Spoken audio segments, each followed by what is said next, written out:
Hi, I'm Annie. Today I'm going to talk about habits again. I talk about habits a lot because I love habits. The number one thing that my clients come to me to process is habits and how to achieve goals. There's this thing I really want to do. I know what I need to do. I know what I should do. And over again every day, I don't do it. Why is that? Why are habits so hard? Because we can read a book like Atomic Habits or Tiny Habits or any of the hundreds of wonderful books there are about habits. We can understand it in black and white on paper, but habits are so hard. The reason that they're so hard is because there is deep unconscious programming that we have to overcome. There's this tendency in human beings to maintain homeostasis and feel comfortable all the time. We're also driven biologically by the hormones in our bodies that are, directing our behavior. Understanding how that hormonal game works can be really helpful. Just having that rational understanding of what's going on puts you in a position where you can override it. You can decide differently. You can override those chemicals, if you understand how they work and you're conscious of what's going on. So the reason this is so important to me is that I feel like habits are the key to happiness. And by happiness, I don't mean a permanent state of joy. I don't mean a life that is devoid of any challenges or conflicts. To me, a happy life is an intentional life. It's living life fully consciously so that you're highly conscious in every moment. Maybe not every moment, because, sometimes we go unconscious. That's normal. But you're just bringing more consciousness into each moment. Each moment is more intentional, and then your entire life is more intentional. And there's a great deal of satisfaction in that. The art of mastering habits is something that you do over a lifetime. Anyone can get good at habits. Anyone can get good at setting goals and improve that ability to set goals and achieve them. Then, set higher and higher goals. Really, anyone can do it. It's good to have a few simple wins under your belt first.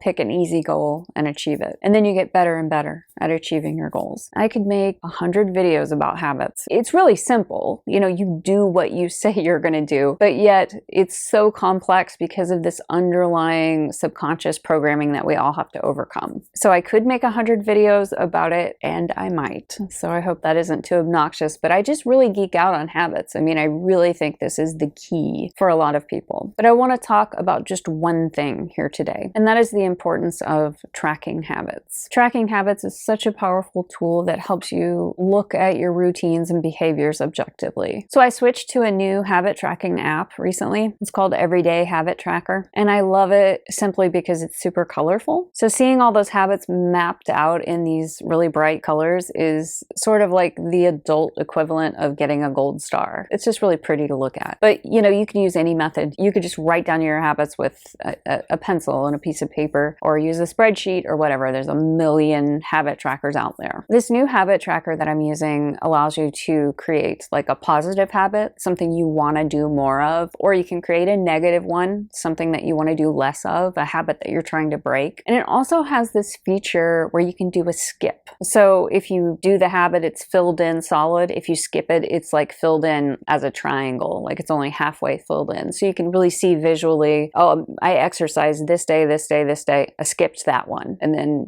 went back to working out. And I was thinking about why that would be included in the app. And I think it's important. I think that it's really powerful to also track when you skip. The reason is that it keeps your consciousness with the habit. So if you want to exercise every day and you get up and you make the conscious decision, I am exercising, that's great. If you're not going to exercise that day, that decision should also be conscious. And I think to take this one step further, you should write down the reason that you're skipping. Just, jot it down in a log somewhere. Write down all of your excuses. We all have them. I have excuses. Sometimes the excuses are really legitimate, like I'm sick, or I was going to run, but now it's pouring down rain and I have a headache and a million things to do. And, maybe it's just a day when it's better to skip. But I want that decision to be conscious. And I want to take note of the excuses that I'm using, because I also have days when my excuses are lame. They're just lame excuses. I want to keep a record of that so I can see, like, it's okay if there's some legitimate excuses sometimes, and it's okay if there's some lame excuses sometimes. But if it's like a whole bunch of really lame excuses, excuses, I want to be conscious of that. And it's not about judging myself or beating myself up. It's just about bringing consciousness to it. If you have a whole bunch of lame excuses in a row and you're writing them down every time, believe me, you will get sick of it. You will get sick of your own excuses and you will change.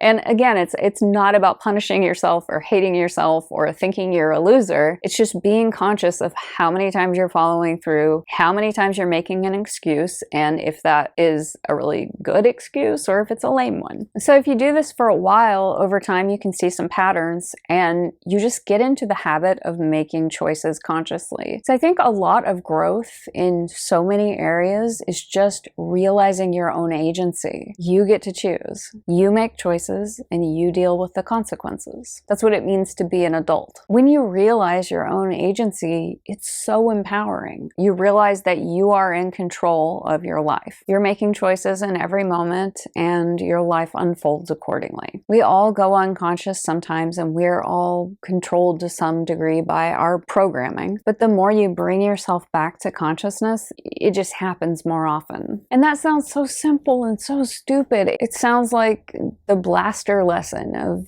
drink 8 ounces of water, because of course we all know this, but are you really doing it? Have you actually tracked your habits for a month or a year? Because it really does work when you do it. And I've just been thinking about habits a lot because it's the number one thing that everyone wants to talk to me about all the time. And it's something that I'm really involved in my own life. I've built up my muscles of setting goals and achieving them. And I still run into trouble and it's still hard for me. And I do understand how habits work, but I feel like there are deeper layers. I sort of feel like it's my life's work to really, really, really understand habits for myself and to also assist other people who are coming to me with this dilemma of I know what I should do, why am I not doing it? So I've been thinking about it a lot lately, and it's possible that I might make more videos about habits, and that could be obnoxious, but I hope that it's not. I hope that it's actually maybe helpful.